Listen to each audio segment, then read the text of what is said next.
तर आज संध्याकाळी 6 वाजता प्रचार संपणार आहे आणि आज सकाळी आपल्या करंजी गावामध्ये एवढ्या उत्साहामध्ये आपण माझं स्वागत केलं। आपण सर्वांनी या ठिकाणी अत्यंत उत्साहामध्ये प्रचार फेरी देखील काढली। इथे जमलेल्या आपल्या सर्वांचं मी मनापासून स्वागत करतो।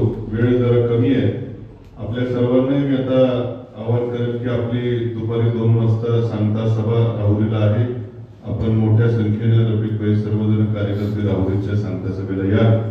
मलाही थोडा वेळ कमी इथे जास्त आता बोलणार नाही, पण एवढंच आपल्याला या निमित्तानं सांगेन, करंजी गावाने आणि परिसरांनी आता हा विचार केला पाहिजे की पुढच्या आमदार जो आपल्याला निवडून द्यायचा आहे तो विकास करणारा आमदार द्यायचा आहे का गुंडगिरी करणारा दहशत करणारा आमदार निवडून द्यायचा आहे।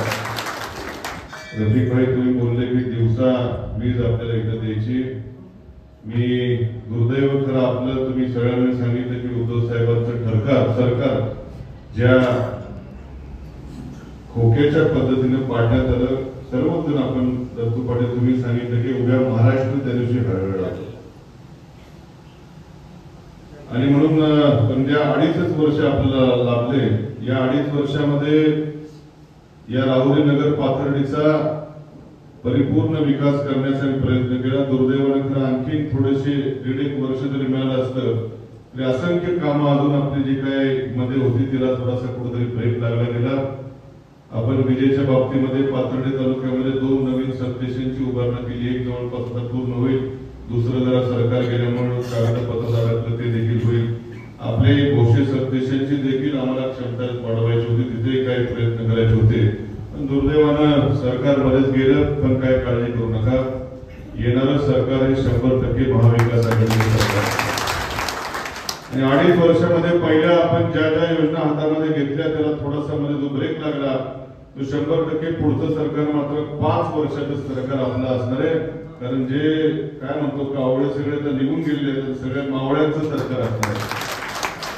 त्यामुळे पूर्ण 5 वर्षाच्या सरकारमध्ये मी इथं आपल्याला खात्रीशीर सांगू इच्छितो की तुम्ही ज्या दिवसा विजेचा विषय मला काढला त्याच्यामध्ये पूर्वी आपलं महाविकास आघाडीचं सरकार सत्तेवरती येण्याच्या अगोदर भारतीय जनता पक्षाच्या सरकारची ती योजना होती किंवा मुख्यमंत्री सौर कृषी वाहिनी योजना, सबस्टेशनच्या बाजूच्या जागेमध्ये सोलर प्लांट उभारायचे, दिवसा वीज तिथे सूर्यप्रकाशापासून तयार होईल आणि ती वीज त्या बाजूच्या सगळ्या शेतकऱ्यांना दिवसा द्यायची। पण मात्र भाजपच्या पूर्वीच्या 14 ते 19च्या कालखंडामध्ये असलेली योजना आपल्या त्यावेळेसच्या आमदारांना कमीत कमी योजना माहित तरी होती का अशी योजना कुठली असते। त्यावेळेसच खरं या योजनेचा फायदा देऊ शकले असते, पण मात्र 2.5 वर्षाच्या कालावधीमध्ये आपण टप्प्याटप्प्यामध्ये काही काही गावांमध्ये ही योजना राबवायला सुरुवात केली। 3-4 ठिकाणचे प्रकल्प माझे पूर्ण झाले, आपल्याकडे राबवायचं असताना मध्येच थोडं सरकार गेलं, पण मात्र या भागातल्या शेतकऱ्याला जसं दिवसा विजेचा प्रश्न पुढच्या 5 वर्षामध्ये माझ्या डोक्यात त्या ठिकाणी असणार आहे आणि जसं बाभळगाव तालुका राहुरीला असेल, आरणगावला असेल, इकडे शिरापूरचाही प्रकल्प मी मंजूर केला होता, थोडं सरकार गेल्यावर थांबला, त्यालाही गती द्यायची आणि आपल्याही गावामध्ये अशा प्रकल्प उभारून इथल्या देखील शेतकऱ्याला दिवसा फक्त वीज कशी मिळेल हा योजना माझ्या डोक्यात आहे। अजून खरं बोलण्यासारखं भरपूर आहे, थोडा वेळ या ठिकाणी कमी आहे। माझे आंबेडकरी चळवळीतल्या सर्व बांधवांना खरं मी विशेष धन्यवाद देऊ इच्छितो।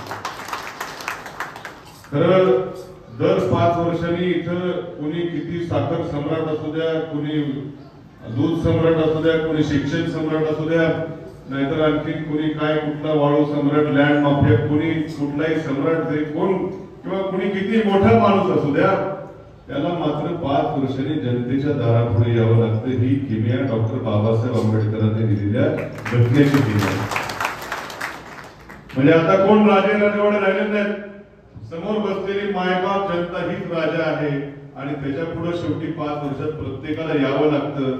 हे या संविधानानं दिलेला हा चमत्कार या देशामध्ये घडलेला आहे आणि हा संविधानानं दिलेला अधिकार लोकसभेच्या निवडणुकीच्या वेळी कुठेतरी धोक्यात येईल असं वातावरण असताना म्हणजे त्यांच्याच पक्षाचे खासदार उघड बोलायचे की आम्ही संविधान बदलणार, पण मात्र या सर्वसामान्य जनतेच्या हातामधली ताकद या जनतेच्याच हातामध्ये ठेवण्याचं काम तुम्ही सर्वांनी मोठं संविधानाचं रक्षण करून लोकसभेच्या निवडणुकीमध्ये आणि हाच पुरोगामी विचार तुम्ही विधानसभेला देखील पुढे न्याल याचा मला विश्वास आहे।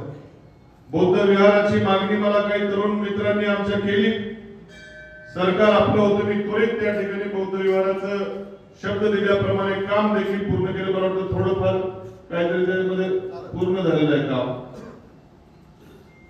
पण मात्र तुम्ही सांगितल्याप्रमाणे ज्यांनी काम मागितलं तेच जर आज आंबेडकरी विचाराच्या विरोधामध्ये जर जात असतील तर त्यांनाही माझी विनंती आहे की तुम्ही मूळ विचार प्रवाहामध्ये त्या ठिकाणी या भविष्यामध्ये या देशाचं संविधान वाचवायचं असेल, बाबासाहेब आंबेडकरांना त्या ठिकाणी अभिवादन ठेवायचं असेल तर या विचाराबरोबर बाजूला गेलेल्या लोकांना माझं आव्हान आहे।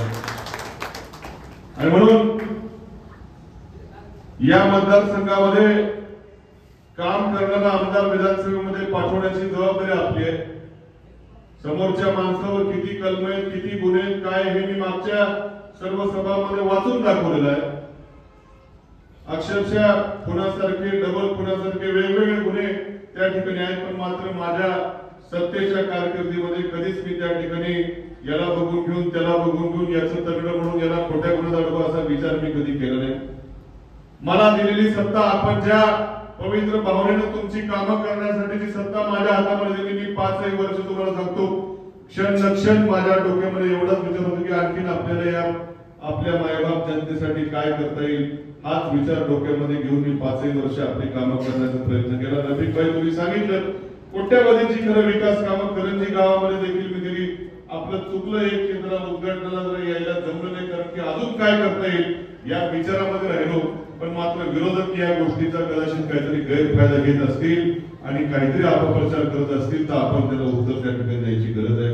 मात्र 10 वर्ष जी मंडळी आमदार म्हणून या मतदारसंघामध्ये ज्यांनी पदं भोगली त्यांना साधं बांबोरी चालीला किती मोठी हे देखील माहित नाही। 10 वर्षामध्ये मी मगाशी सांगितलं दिवसा वीज द्यायचे प्रकल्प ही योजना पण माहित नव्हती, किती सबस्टेशन, किती डिप्या विजेच्या बाबतीमध्ये दिल्या याचा देखील खरं खुलासा करावा। काय कामं केली, वांबोरी चालीला देखील पाणी सोडण्यास नुसती बटणं दाबायची, त्याच्या पलीकडे कधी वांबोरी चालीला साधा हक्काचं जे राखीव पाणी आहे। अरे 10 वर्ष तुम्ही या भागाचे आमदार होतात, मात्र वांबोरी चालीचं जे राखीव पाणी आहे तेवढं देखील तुमची या भागाला द्यायची दानत झाली नाही आणि तुम्ही आमच्यावर बोलण्याचा त्या ठिकाणी विषय घेतले। ठीक आहे, काही थोडंफार मागे पुढे झालं असेल एका दुसऱ्या वर्षी काय, पण मात्र हक्काच्या पाण्याच्या व्यतिरिक्त ओव्हरफ्लोचं पाणी या वांबोरी चालीला आपल्या सरकारच्या काळामध्ये मी द्यायचं काम केलं। भविष्यामध्ये रफिक भाई तुम्ही विसरून म्हणजे डोक्यातच काढून टाका, आपण परत आणखी 15-20 कोटीची फाईल मी मंत्रालयात सादर केली आहे। जिथं कुठं आणखी पाणी येत नाही त्या मोटरी जुने झाले, त्याचा पार्ट एखादा गेला की महिना लागतो पार्ट आणायला, त्या मोटरी देखील नवीन बसवण्याचं काम आणि ज्या तलावामध्ये पाणी जात नाही त्याचा देखील प्रस्ताव मी ऑलरेडी सादर केले आहे। भविष्यामध्ये मला खात्री आहे महाविकास आघाडीचं सरकार आल्यावर तुम्ही विशेषतः या करंजी परिसरातील पाथर्डी तालुक्यातल्या 39 गावांनी हा विचार करावा की 10 वर्षाच्या मागच्या आमदाराची कामं बघावी आणि आपल्या विशेषतः 5 पैकी 2.5 वर्षाच्या सत्तेच्या कालावधीमध्ये आपण काय काय कामं केली ही तुलना करून कामदार त्या ठिकाणी आमदार आपण निवडून द्याल ही मला खात्री मी त्या ठिकाणी बाळगतो। आणि जरा आता वेळेचं भान ठेवून मला भरपूर खरं बोलता येईल, पण आपण सर्वजण सांगता सभेला राहुरीला आपण याल ही विनंती आपल्या सर्वांना करतो। सर्व आमचे पत्रकार बंधूंनी निश्चितपणे चांगलं त्या ठिकाणी सर्व तुम्ही पण आहात इथले स्थानिक आहेत, सर्व जणांनी खरं चांगल्या या ठिकाणी जे आम्ही बोललो ते लोकांपर्यंत पोहोचवण्याचं काम केलं। आमची जी काही कामं होती ती देखील लोकांपर्यंत न्यायची काम केली, त्यांचे देखील मनापासून या ठिकाणी आभार व्यक्त करतो। थांबतो, धन्यवाद।